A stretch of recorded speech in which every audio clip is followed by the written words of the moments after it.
Yeah! Hey! Hello and welcome to Up at Noon. I'm Brian Altano. This is Max Scoville. Up at Noon is our weekly comedy variety stupidity show right here on IGN.com. You can watch it on IGN, on the PS4 app, on the Roku app, on your Xbox One app, on your Apple TV, Twitch, Facebook, and YouTube. And if you do all those things at the same time, your house will explode. Yeah. You could also just throw a shiny penny down the old wishing well and look down there, and maybe you'll see Up at Noon. Or maybe just a bunch of moldy rocks. That's a waste of a wish. Yeah, wish for something cooler. Anyway, we'd like to thank our sponsor, Gillette. They have Star Wars razors now, because apparently you never have to grow up. You can grow a beard, but you still don't have to stop pretending you're an X-Wing pilot. So they have Rogue One gift packs, and obviously, go see Rogue One, you stooge. I want to see Chewbacca's heifer. He's used one of those That for a few sounds months. like that's how you destroy a bathroom. Yeah. That's just, yeah, you get it condemned. This is a live show, so throughout the show, if you want to interact with us, you can use the hashtag UpAtNoon on Twitter, and we will answer your questions and talk to you. But first, we're going to do a cool interview because we have some fun friends here. We've got let's see, Bronson from Co-op and Antoine from Square Enix Montreal. Come on out, guys. You guys are responsible. We're the ones to blame you for Lara Croft Go, which is There we coming. go. Bring it in. Bring it in. Oh man, I'm so short. Let's get cozy over. We've got weird, funky chairs here. So you guys are from Square Enix Montreal and Co-op, respectively. And true. Square Enix Montreal, obviously, is Square Enix's Montreal division, responsible for such lovely things like Tomb Raider Go and Hitman Go and all that. Exactly. And then Co-op is an indie studio, That's right. and somehow you're involved in the production of Lara Croft Go. Yep. How'd that happen? What's going on here? I mean, I think you should start with that. Right? Okay, I'll start the beginning of the Yeah. story. So basically, we decided to port Lara Croft Go to PS4 and PS Vita for PSX. And also, it happens to be the 20th anniversary of the Tomb Raider franchise, right? So we thought we would make something special. And we were wondering what could we do to make it cool. We kind of scratched our head a little bit because we wanted to make something that celebrated the franchise. But Lara Croft Go is already our love letter, to the brand. I mean, it's really inspired by the very first Tomb Raider from 20 years ago. Sure. So we thought, how can we make that cool? And then we decided to bring fresh, new creative minds by asking those guys. Basically, I had seen Nog at PAX, and I just love it. It looks really, really cool.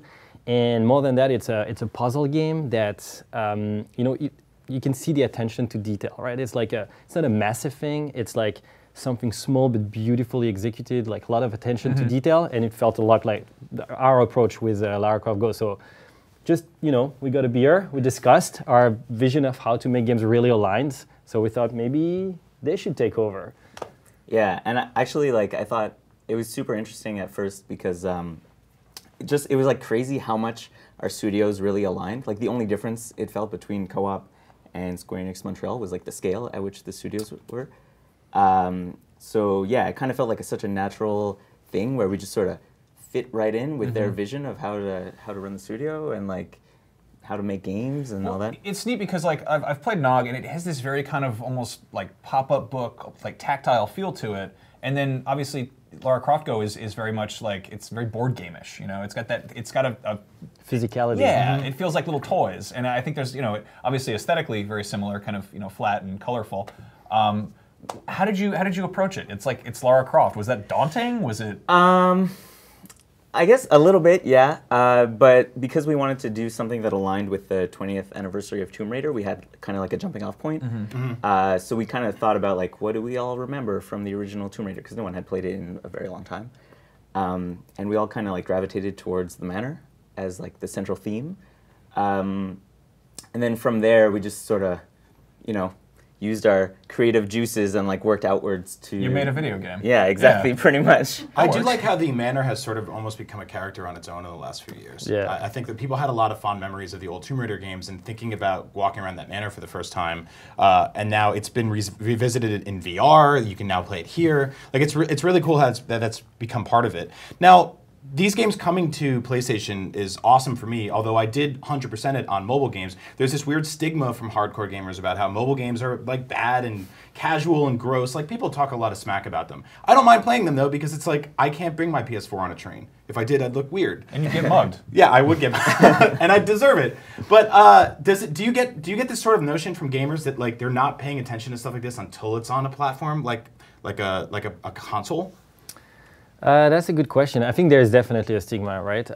But I think it's by putting games like this out there that, slowly maybe we can overcome that stigma and people understand that, in the end, a good game is a good game. Yeah. I think for us, it's awesome to be working on mobile because it allows us to be very, very focused in our approach. Like, you know the scope of your game is going to be smaller, so instead of having 10 different systems working together to create a gameplay, we're able to come up with stuff like this, like super focused, right? Puzzle, and then we push the art direction, we make the puzzle as tight as we can, and it gives a leaner experience that for me really resonates. Like, this is the kind of game I like, something simple, well executed. That's what we're aiming for. Lara Croft Go is a game I 100%ed, and it's got this great sort of almost Nintendo type of approach to it where you can play through the levels and that's fine and good, and if you get through them, awesome, you're great at games. But there's also like collectibles. There's also ways to sort of go back and add replay value.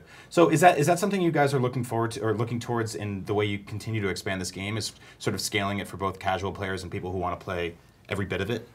Yeah, I think, I don't know if you played Hitman Go, our previous game. I did. We had this thing where basically you could complete an objective in 3 different ways. Like, you could do the minimum amount of moves, or kill nobody, or kill everybody, or depending on the level.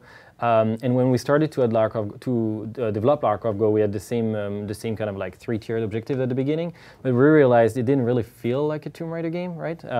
We felt like the whole different approach to get your kill down that was really like a Hitman thing.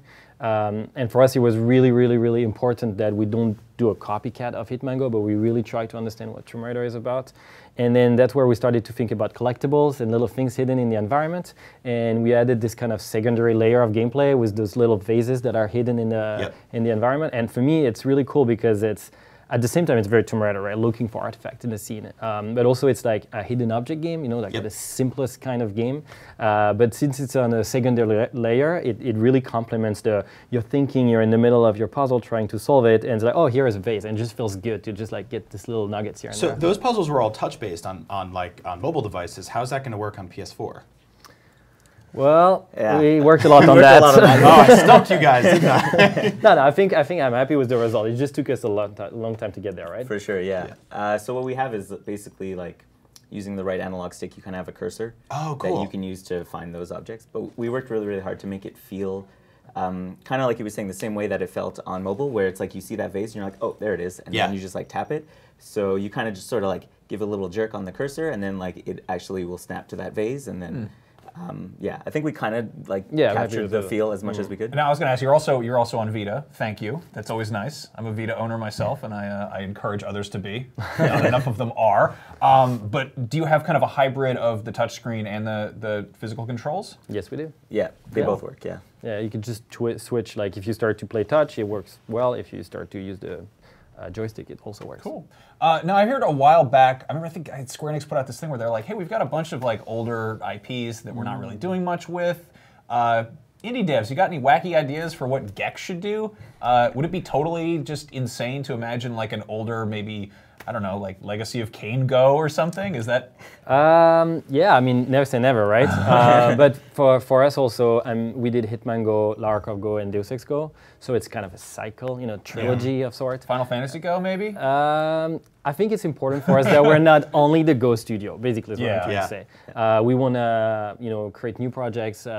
We have a few things in the pipelines already that I'm super excited about. But, it's the end of a cycle for us, and we're looking at new horizons right now. Great. You know what else can fit in a pipeline is a gecko. Yeah. Named Gex. Yep. Ooh, see what you did there. Get that gecko in there. Anyway, thank you guys so much for joining us. When can people get their hands on Lara Croft Go on Sony platforms? Right now. Right out in the wild. Yeah. All right, so go check it out. In the meantime, another thing that was that a big PSX drop that was it's out there now? Yes, exactly. I love those. Another one we got was Let It Die, which we actually just jumped into for the first time. Let's take a look at that. Thank you guys for joining us. Thank you so much for having us.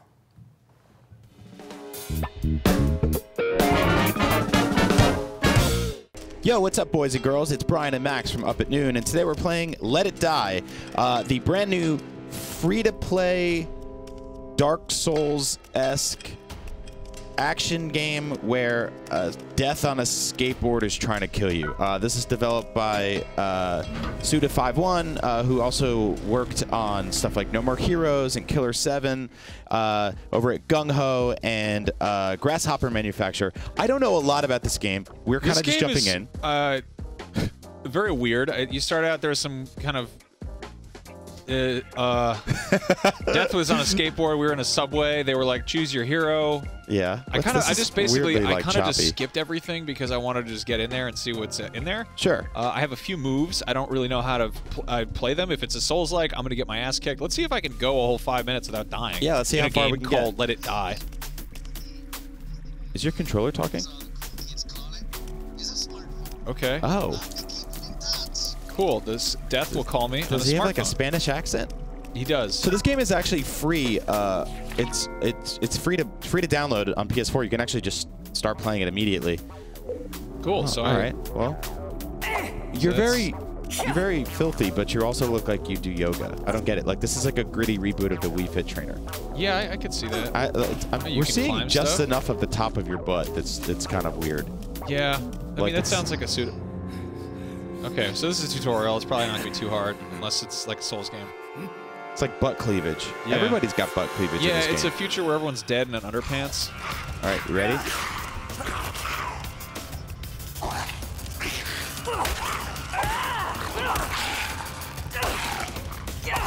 Oh, nice. All right. You're doing good so far. Camera's a little funky here. Oh, come on, dude. I dodged that. God. It's hard to watch. I did a really weird move. Whee! Oh, come on. So it's... You got him. One more hit. Oh, come on, dude. Okay. Okay. All right. Free stuff. What do I got? A gun? A hammer? Oh. Interesting. Any snacks or anything? My name is Nicola. That sounds like a character that I would name. Yeah. All right then. We beat the first guy. So now I have this thing that will make it easier to hit people with. Is there stuff over here? No. Okay, so I got past my first enemy. Ah, about equipment. Durability. Okay, makes sense. Wow, that's a lot of reading to do. I don't like reading. That's why I play video games. He's got a very funny voice. Yeah. You should be able to jump and shimmy up there and have a good time. Thank you so much for playing. Rage moves. Rage gauge. Oh, who's that little X-Man down there? That's weird. Cyclops. Oh, the toilet. Ah. I like how we both got really excited seeing a toilet in a video game. I get mad when toilets in games don't do anything. That's most toilets in games. Uh-oh. Oh, you got some dirty mutant boys to mess with now. Is there a lock on? Probably not. Not a block. You didn't tell me that, dude. Oh! God.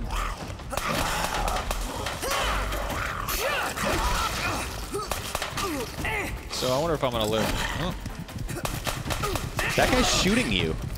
Screw that guy. He's only a level 3. Maybe you should take him out. Oh! Well, kill the guy behind you. He's almost dead. Quick. Oh. Get him. Oh, man, this is hard to watch. Okay, he exploded into blood. Exploded. Pants. I got trucker pants. Trucker pants. You're getting shot like crazy. Get. I don't like his weird helmet thing. It's a nail gun helmet. It's a nail gun. Stop doing that, man. Wow. Oh, all right. Wow. So how do I pick up crap? I guess I put it in my bag. I put it on my body. Uh-huh. Cool. Hey, neat. I like games where you get some stuff. Look at this. I actually like how you're just like, you're already just rocking it. You get those pants and those boots. Yeah. There you go. Now you're not such a nude lady anymore. I like being a nude lady. Well, So now you look like an insane, like. How did I not get a gun out of that, man? Look like an insane shop teacher. Did that dude drop his weird spear thing, or was it kind of not? No, I guess you don't get that. Well, that's the end of that, I guess. Yep. So this is Let It Die. Weird ass game. I kind of like it almost because it's like it is kind of absurd, and it knows that video games are kind of like a silly thing. Yeah. You know? Yeah, It's free. you can try this out yourself today. It's free. I don't really know where like the sort of the microtransaction, you know, money grabby stuff starts coming into play. But so far, if you want to kill that nail gun shop teacher guy and run around as a naked lady and eat that garbage she just ate off the floor. Oh wow, she does do yoga. Oh. Huh. Oh my God, that was a weird guess. Yeah. Okay. All right. That's so Let It Die. Yeah. Thanks for watching. Give it a try. What? I said give it a try. It's good. You're like a little rapper. Shut up.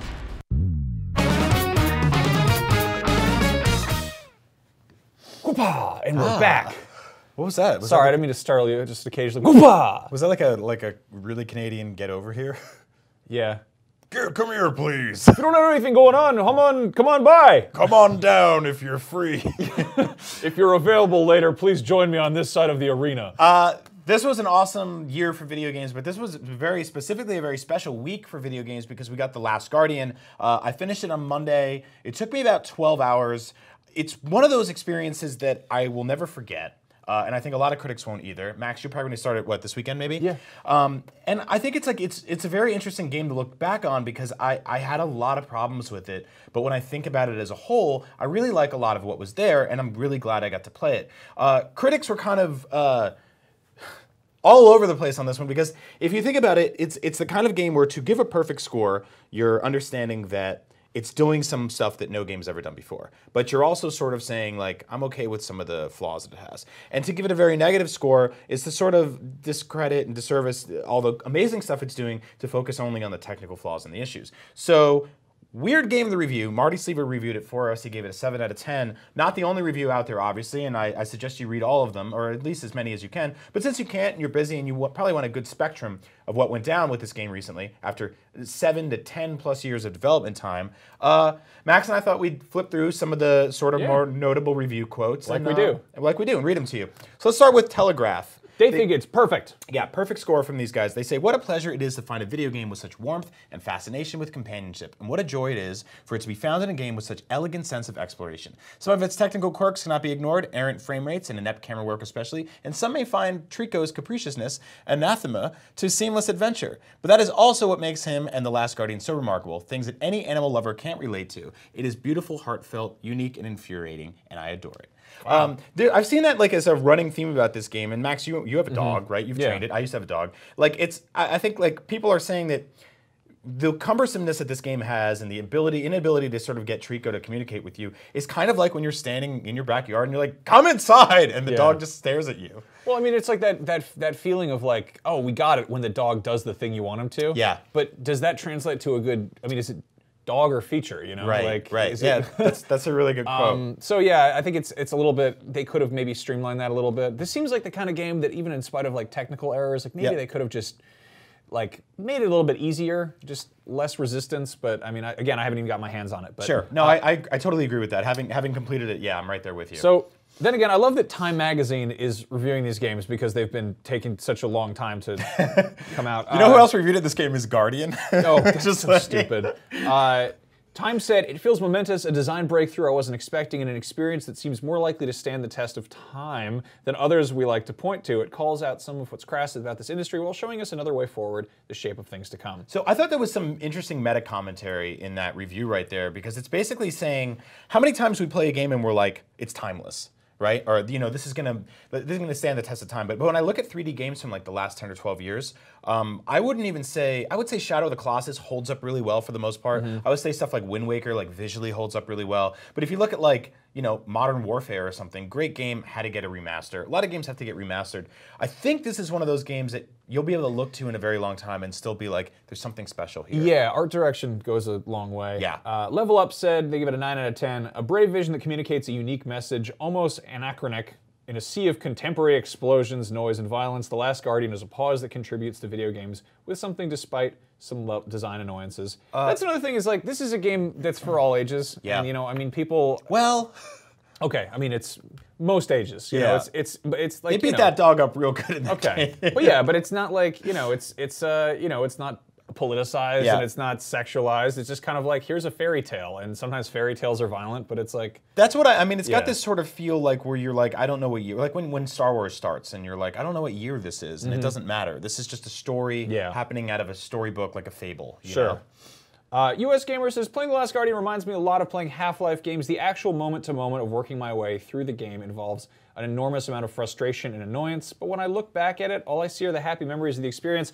I think that is such a wonderful example of like what defines a good game. Yeah. You know, there's games that are fantastic when you're playing them and then you finish them and you're like, what was I doing again? But Dude, that happens so often nowadays too, where you're playing something and you're like, this is the game of the year, and then 2 months later you're like, well, it's like Uncharted 4, right? It's one of those games, it's like, it's gorgeous, it's really fun, the moment-to-moment stuff you're doing is just like incredible looking. Yeah. And then that kind of just got out of my system 2 months later, and I'm not really thinking about it comparatively, think of Uncharted 2. There's a bunch of parts in that just stick out, and there's Yeah. really no way, like, it can be the most perfectly crafted puzzle, the most beautiful graphics or whatever, but to have something that just stands out specifically and just... And that's the thing about like your relationship with Trico in this game is that you're yelling at him and you're hoping he gets to do something and it's getting him to move anywhere, and then he does it. And you only remember that part, so that's really important.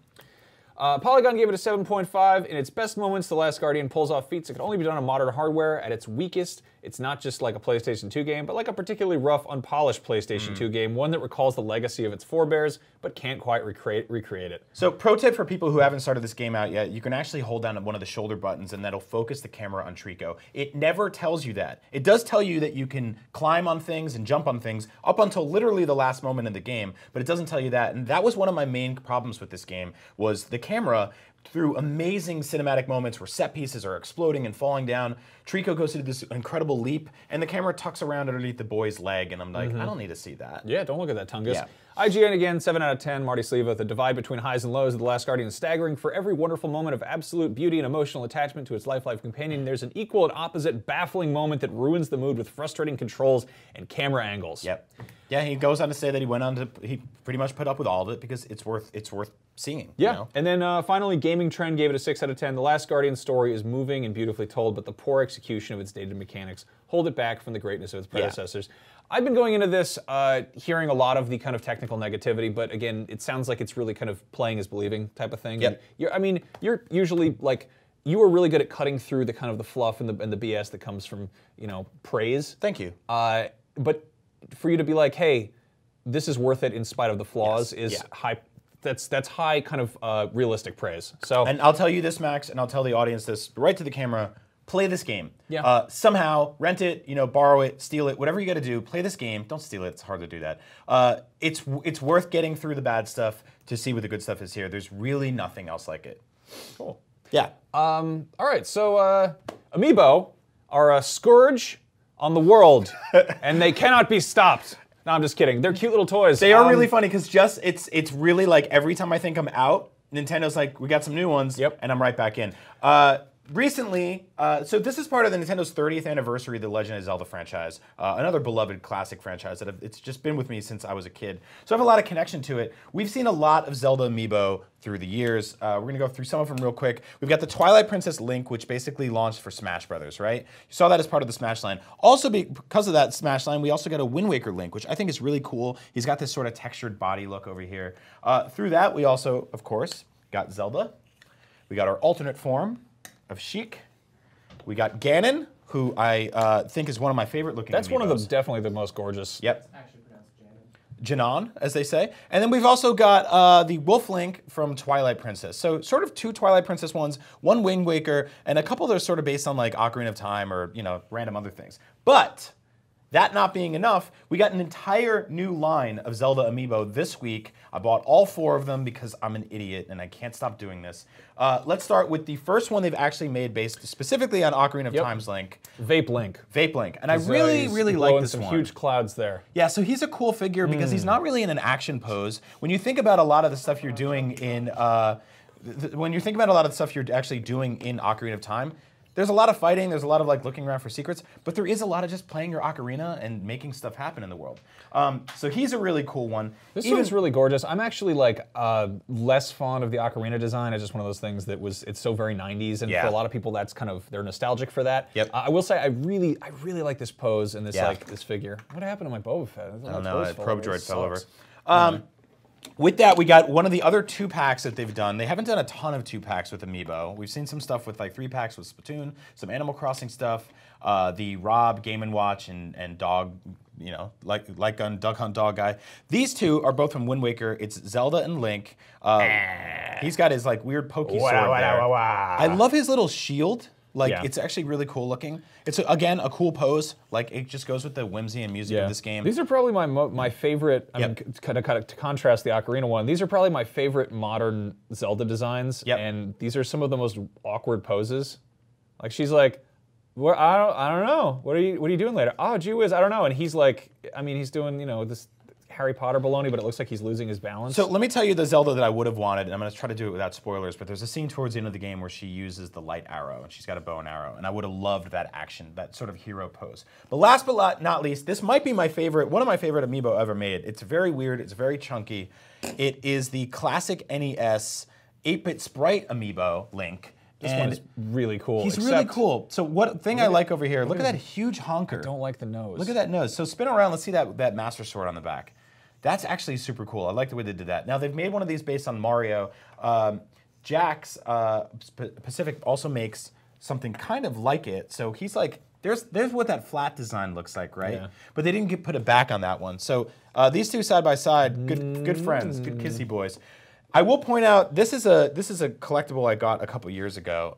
This was made in it's basically based on the 1986 design of Link. Not an Amiibo. I'd love it if it was, but this is based on the original sort of concept art and promotional art for the original Legend Zelda. One of my favorite Zelda toys of all time. I've got a ton of Zelda toys on my desk. Now I've got even more, of course. So Max, I'm gonna ask you, what do you think? Like, what's your favorite Link Amiibo or Zelda Amiibo out of all of these?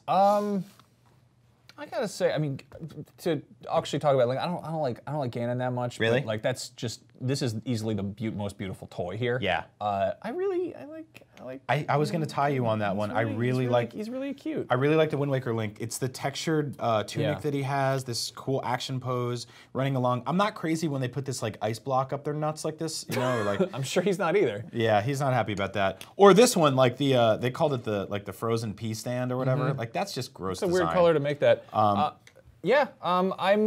would really love to see more classic, like early Nintendo and Super Nintendo era, kind of, but based on the concept art type of things. I really want a Super Nintendo Samus Amiibo. If they put one of those out, I'd buy it in a heartbeat. Yeah. You know, it's kind of an odd, almost a blind spot for nostalgia because it's, you know, the people who are, I feel like, get most kind of nostalgic. It's like either NES or it's N64, and the Super Nintendo was kind of an overlap between the two.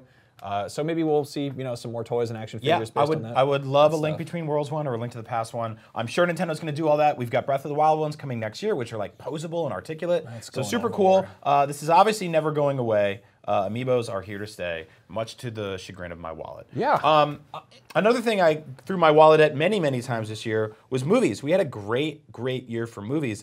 And Max, in typical end-of-the-year fashion, we thought we'd round up some of our favorite films of the year. We're not going to rank them because I just don't know how to do that, honestly. I think it's a difficult thing to do. Yeah, I think it's unfair to rank like a proper top 10 of stuff because more often than not, you're just destroying context and it's just, you're making two things go against each other that are both different and beautiful. It's like, which is the best, apples, oranges, or 8 other fruits?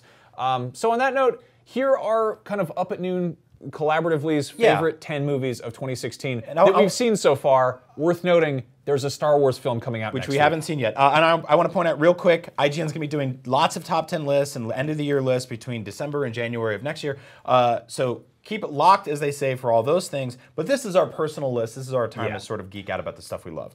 First things first, Deadpool. Yeah. I almost forgot this movie came out this year. We saw this opening night together. I was just in ecstasy. Deadpool's been my favorite superhero since I was a small boy. And this managed to be not only a great superhero movie, but a great send-up of superhero movies, as well as like a fairly decent rom-com. Yeah, I actually thought it was like on a weird personal level, I thought it was probably the most heartfelt cancer movie I've ever seen. Like in the way they handled that, and the way that a disease like that can sort of ravage a person and the people around that person. I think there was a lot of interesting comic book movies this year. Civil War was awesome, but when I look back on things, Deadpool's probably my favorite of the year. They also did a really good job with Colossus, and Yeah. I love Colossus, and I thought that they making him kind of this like lovable dork, being like, hey, Yeah. eat the granola Do you think bar. lightning will strike twice Yeah. with the sequel? You think they can pull that off? I really hope they can nail this That'd one. be so cool. I'd love to see Nightcrawler and Colossus in there together. Anyway, moving on. We love animals. We're dumb, overgrown children, as you might be able to kind of discern here. Yeah. Zootopia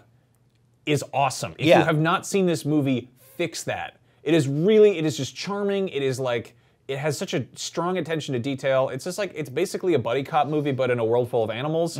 This right here, the DMV scene where all the sloths work at the DMV. If you've ever been to a DMV before, Yeah. you understand exactly how funny this could be. This is like the hardest I've laughed at a children's movie in a long time, was this scene specifically. Yeah. I love the character design. I love this like sly fox with his loose tie, and I love that like buttoned up bunny who's trying to become They're a cop. great. Like They're wonderful characters. Yeah. When they announced Zootopia 2, which will inevitably happen because it did really well. Zootopia? Yeah, exactly. Zoo Hot, Zoo Furious, whatever. Yeah, I'm there. I'm so on board. I don't care what they do. I just want to see more of this nonsense. Yep.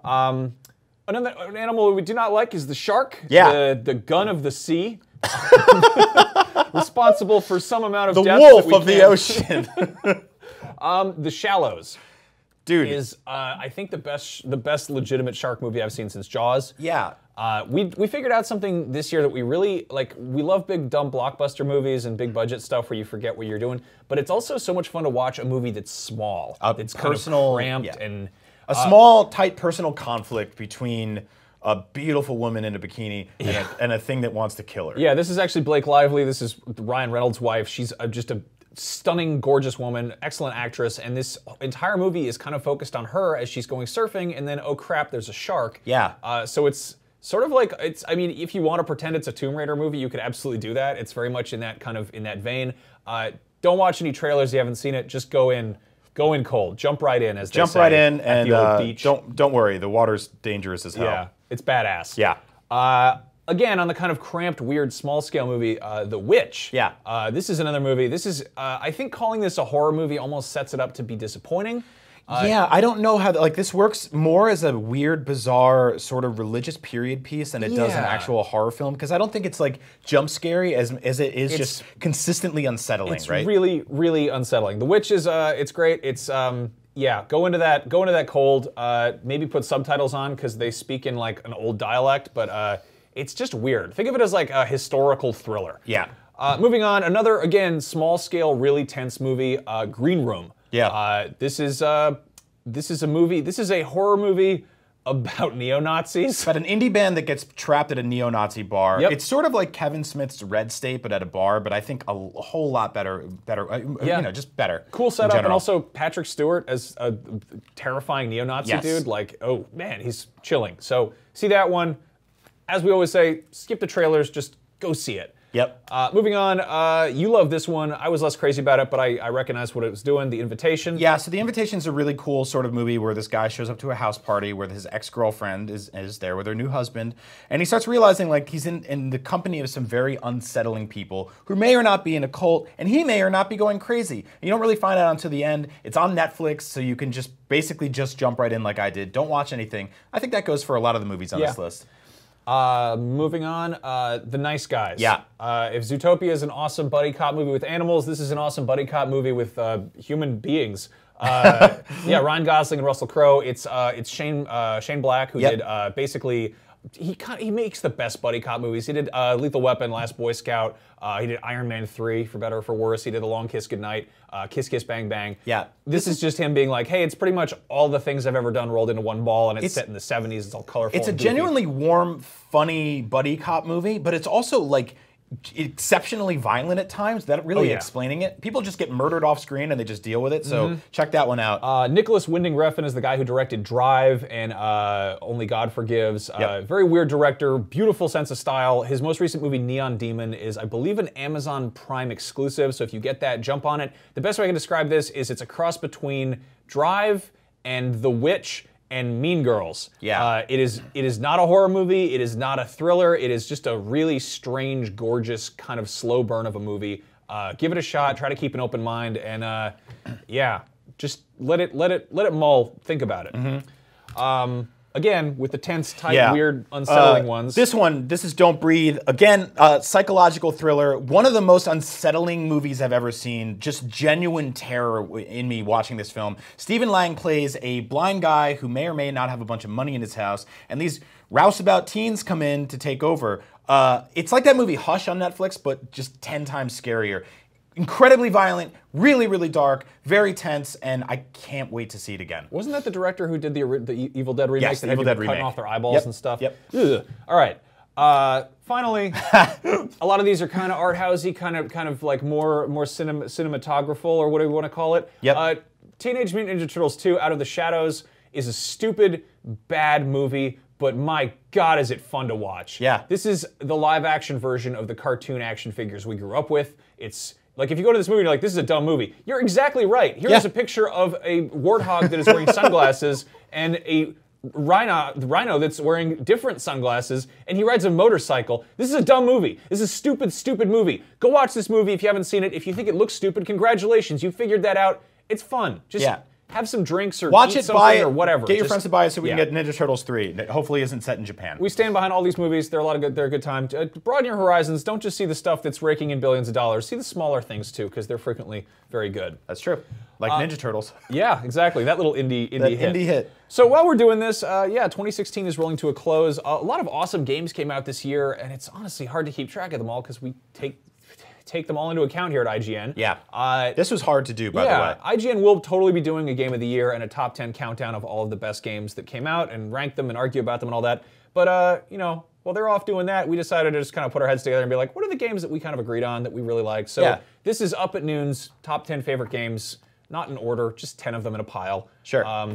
Let's start things out. Far Cry Primal. Yeah. Awesome game. This is the first game I platinumed in a while. We were sort of like worried about how this thing was going to turn out. It strips away a lot of the stuff we love from the Far Cry series, but it's so raw and visceral and still works without like a lot of the crazy HUD elements, without like your cell phone calling you, without helicopters. Yeah.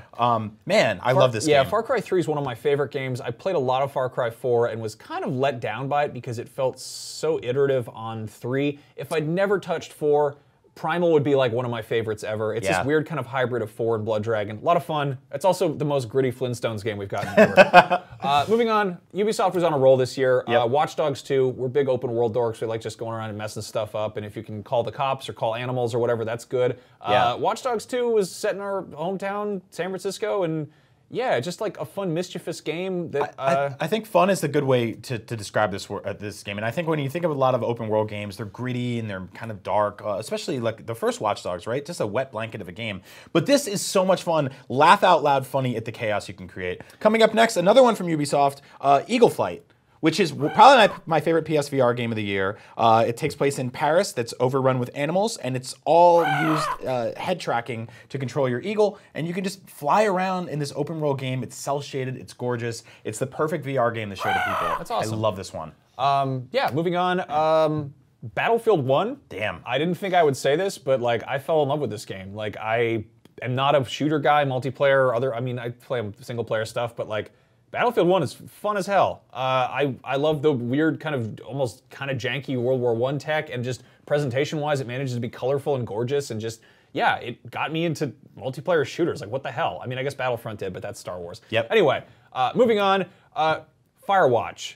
Yeah. This was, let's just get into all the indie darlings here. Firewatch is, I think, the closest I've felt finishing an indie game to being like, wow, I just played a really, really cool movie. Yep. Both in terms of length of time and just like how it unfolded its story. Yep. If you haven't already, Firewatch is it's a good time. And it's just stunning beautiful. art direction, great voice acting, just a very tight, wonderful story. It really stuck with me. One of those games where I finished it and I was like, and the more I thought about it, the more I loved it. Yeah, and there's raccoons in it too. That's true. the opposite of Firewatch is Ocean Listen, which was the working title for Abzu. Yeah, this is a kind of scuba diving journey. You love this one. Oh man, it's such a stunning game. It's actually, it sort of feels like playing a screensaver. Don't expect a ton of conflict. Don't expect a ton of like even sort of moving life lessons like Journey gave you. But what you will find here is about 3.5 hours of pure beauty and joy. It's just like, and the elation of feeling of swimming underwater in this game is great. So check this one out. Next up, Hyper Light Drifter felt like I hate when people are like, oh, it's a love letter to blah, blah, blah, blah, blah. This was basically everything I loved about the Super Nintendo and like 80s, 90s anime rolled into one game. Just such beautiful sounds and just fun to look at and like, yeah, it's cool. I love that world. Check that one out. Yeah, you can play this pretty much everywhere now, Yeah, right? It's on a bunch of platforms. A lot of different things. Yep. And then the opposite of colors is what the Inside had, which was very few colors. This was kind of the spiritual successor to Limbo, which was in itself almost a perfect game. This felt like it kind of took Limbo and almost just refined it further. Yeah, Super Limbo was the word we were kicking around here in the office for a while. I really liked this game. I didn't love it as much as everybody else did, but again, one of those situations where my gut reaction versus thinking about it a few months later, I'm so happy this thing exists. I hope it's not 7 years before we get another game from If you've slept on any of these indies, just buy them all and just spend a weekend because you can get through each of them in like 3 hours or whatever. It's great. Here's a weird one that's going to make everyone real mad. Pokemon Go. Yeah, totally. So I didn't even get into this game, but the joy that it brought the people around me is insurmountable. I actually think that this is the best multiplayer game this year. And yes, the gameplay itself is simplistic and it's like this basketball dunking simulator. But the idea of a bunch of people in the real world getting together and becoming friends, like under a bridge or at a park or in a cafe somewhere, there's nothing else that's ever been happened like this, you know? There's really no other games like this. It's kind of a zeitgeist, you know? It's just a strange, weird cultural phenomenon. And then finally, Last Guardian. Yep. I haven't touched it yet, but you threw it on this there. is, I mean, this is one of those things, I complained about it a lot while I was playing it. The camera's bad, and the guy won't listen to me, and the controls are wonky. And then I finish it, and I was like, you know what? Like, life is kind of cumbersome, and it's kind of a pain in the ass sometimes. But, like, sometimes you have to climb a mountain to see a sunset. Yeah. Like, this is one of the most impressive games I've ever played. It will stick with me for a very long time. Trico is adorable, and that boy's really cool, too. And definitely play this game if you can. I can't wait to get my hands on this. So video games, they continue to come out, and sometimes they're great, and other times, maybe they're not great, but there's a Star Wars movie coming out real soon, so we played a Star Wars game that I wanted to play. Why do we do this? I wanted to play Star Wars Racer Revenge. Stop it.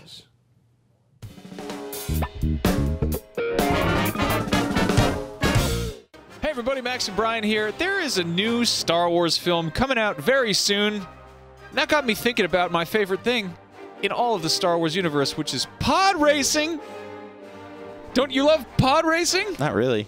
Too bad, we're playing Racer Revenge on the PS2. Look who's here, it's Hayden Christensen.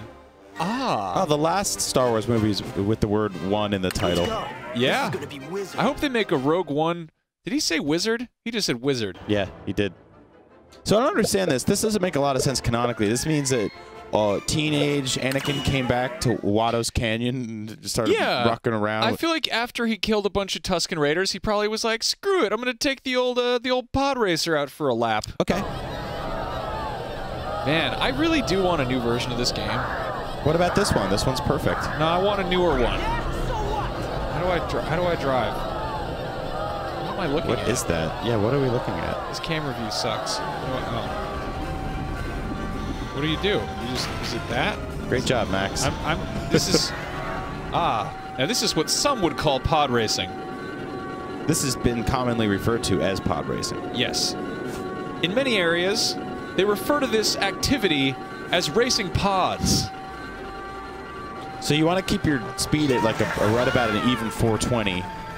Yeah, you gotta blaze it. It's actually the dankest speed you can go. Truly. So, whoa, it's Jabba so large. Man, remember PS2? I try not to when it comes to stuff like this. Are you dead? Yeah. Really? Yeah. Okay. Look at these names: Dudbolt, Odie Mandro, Tito Pagalaclios. So most of these guys, except for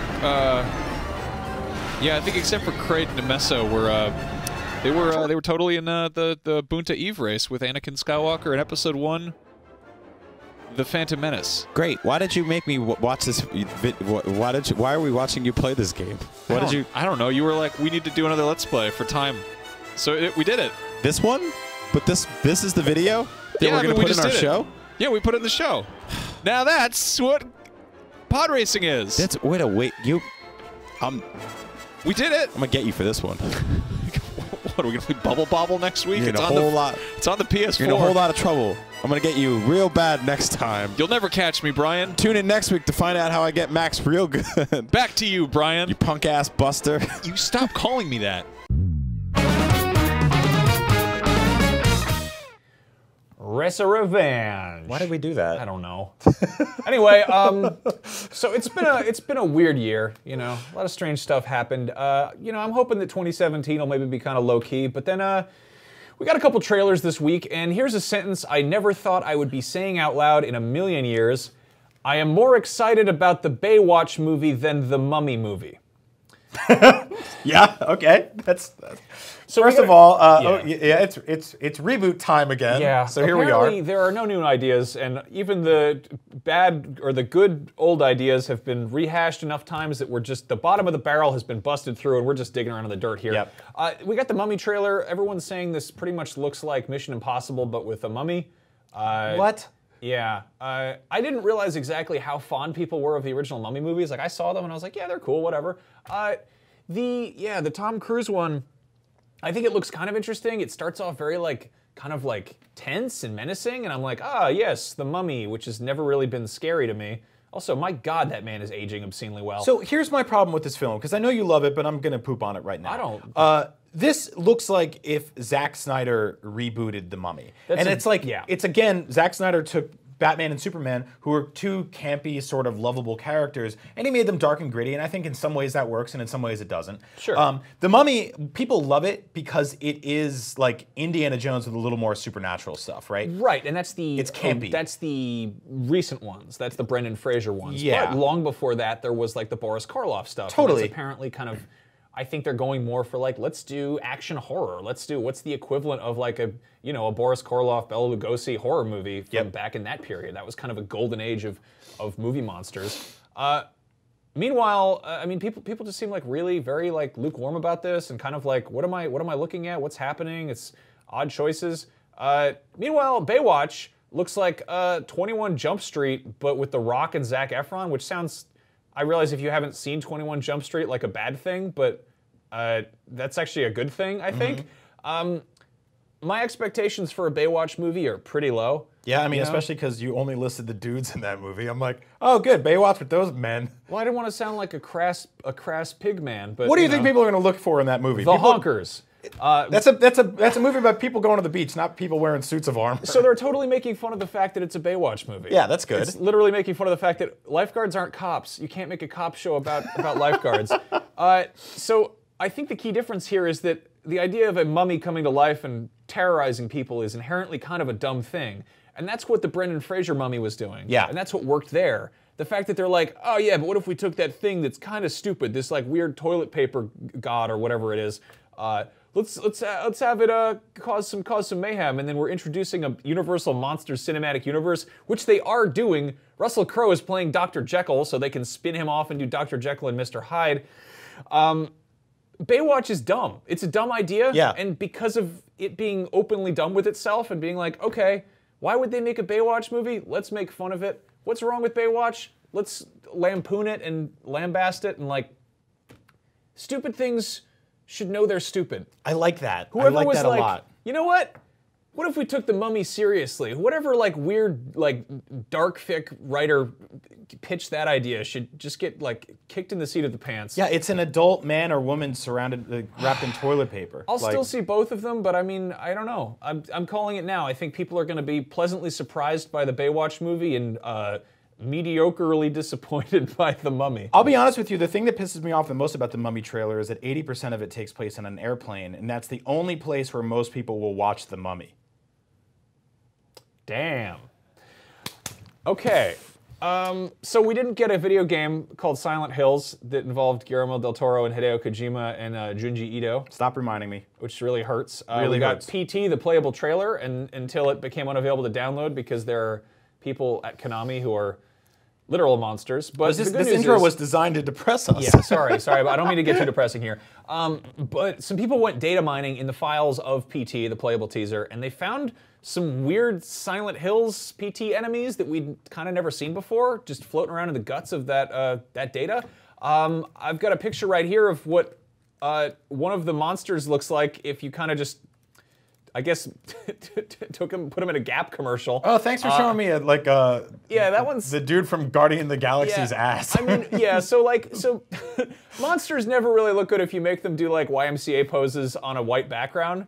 But I can imagine this dude being pretty scary if he was, played through the Fox engine, creeping around that dark, nasty hallway. On the other hand, here's another monster we got to look at that is really just really unsettling. Like this looks like something that would be in a garden in a Tim Burton movie. And some people did some further research and figured out that this actually did make an appearance in the TGS 2014 Silent Hills kind of sizzle reel that we got. What are we looking at?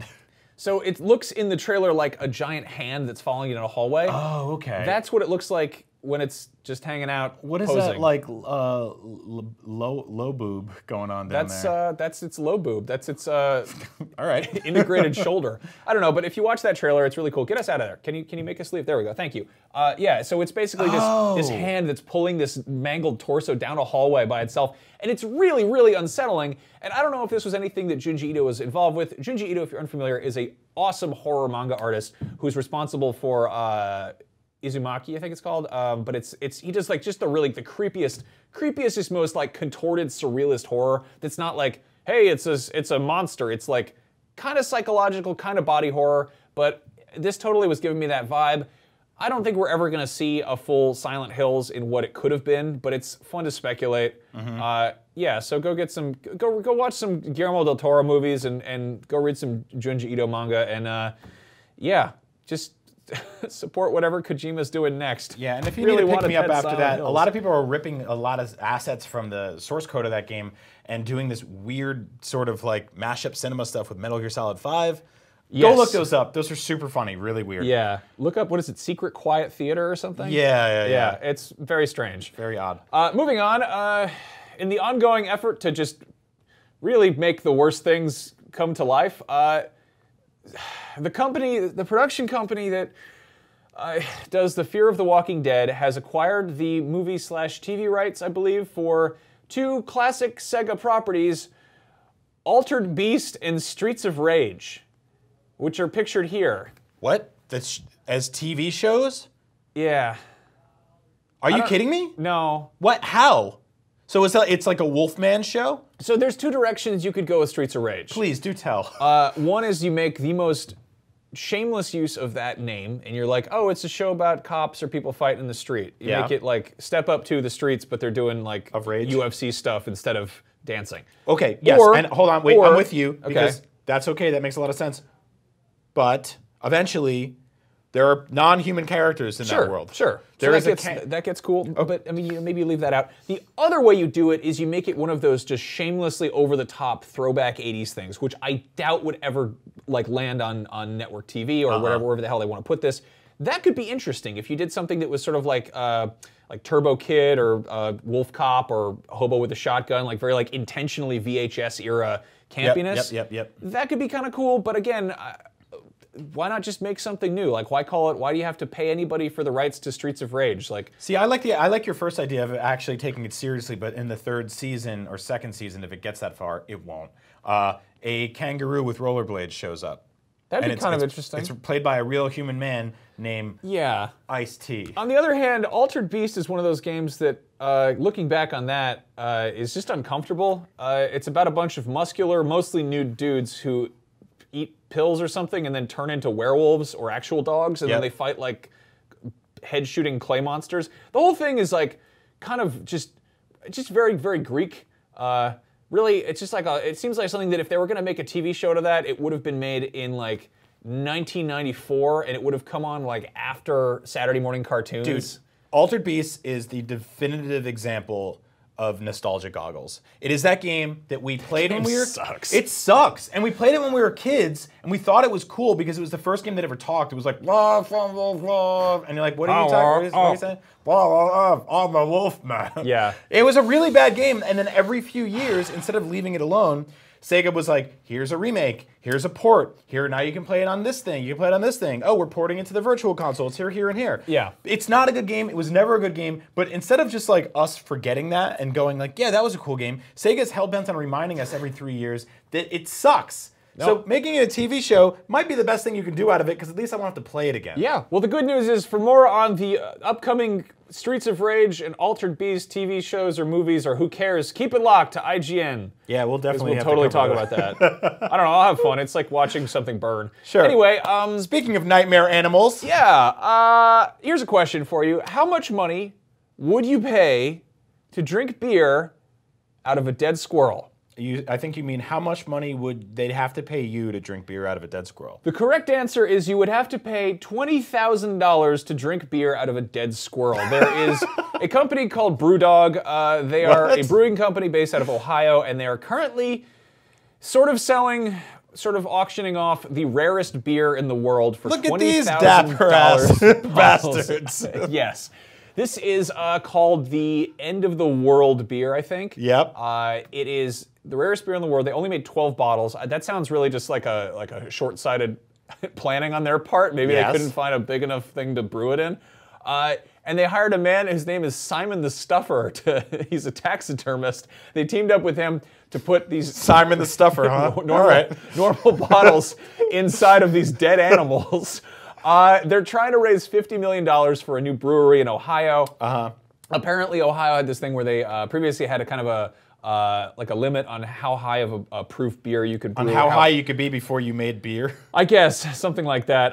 BrewDog previously made news in 2009 when they made a beer called Tactical Nuclear Penguin, which was a 32% alcohol beer. For context, if you know how alcohol works, what is it like? Whiskey's like 40%. Was it made in a penguin? I don't know. So this is what they have a lot of animal names like BrewDog and Tactical Penguin, but this is their first one where they're like really leaning the actual dead squirrel thing. Yeah. I mean, they wanted to people have a nice keepsake. I don't know what you do with this. I don't know if there's like a beer collecting market the way there is wine collecting, where if you like leave it in there longer, it stays better. I know that there is a beer collecting market. Where does the $20,000 come in? Because if I wanted an empty beer bottle and a dead squirrel, I would just walk outside. It's like on every street. Yeah, that's a good point. But I mean, imagine if you like crafted the two together. Imagine if in every room in America where people are pitching new products, there was one guy being like, let's think about this one. All right. I'll be honest with you. This is a wreck. It's disgusting and it's gross. But I love that little husband and wife squirrel on a beautiful movie date. Husband and wife. One of them is doing the Braveheart thing, and the other one's just dressed up to the nines. They're probably yelling at their son who's about to get electrocuted on a wire. That's a kilt. They're not. Anyway, they're totally married. Yeah, go to BrewDog.com and help them get their brewery made. We have an awesome show coming up next week. It is going to be entirely Star Wars themed because screw you if you don't like Star Wars. Yeah, we're doing our Star Wars holiday special. It's gonna be awesome. Yeah, we're gonna have Boba Fett's first appearance ever. In the meantime, if you like Star Wars, check out Every Sith Ever. This is a video that IGN put together that just runs down all of those bad space goth wizards, and then yeah. It'll be fun. I'm excited about that. Coming up next, Naomi is playing Dead Rising 4, which looks really awesome. So don't go anywhere. Just hang out, and we'll be back next week, same time, and may the Force be with you. Star Wars. What? Why did you say that? What? Why did you say that right there? The Force be with you, Star Wars. We were just talking about squirrels and stuff. Because we got a Star Wars episode next week. Oh, that's next week. Yeah, so next week, the Force will be with you. Right now, not so much. Just... Thanks for watching. Have a great week.